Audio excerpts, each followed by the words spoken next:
seen a little video that Mark did the other day on putting the bush wraps on the car. Whoops, it is. So this is a good test for it at the minute. Just going through some narrow tracks.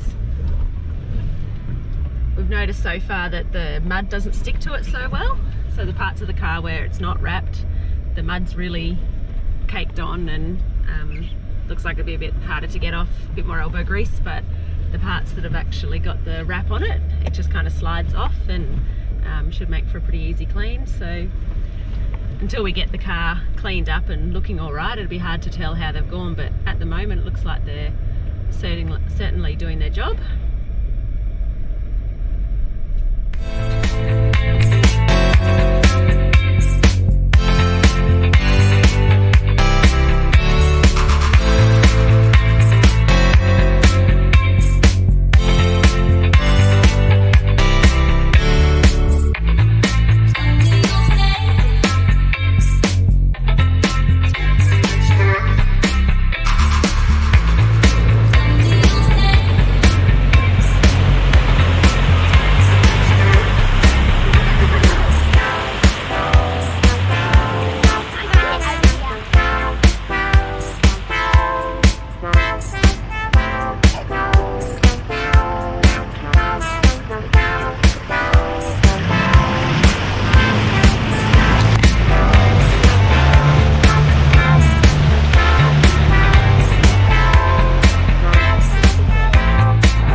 Home safe and sound.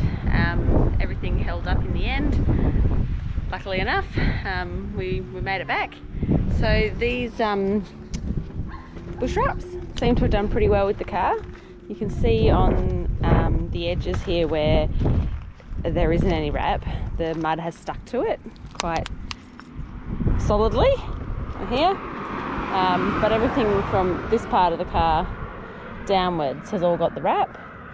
And you can see there that the mud hasn't stuck quite as easily. So I don't know, I reckon that's a bit of a success if you have a little bit less to have to scrub off. But we're just going to go take it through the car wash now and see how it goes.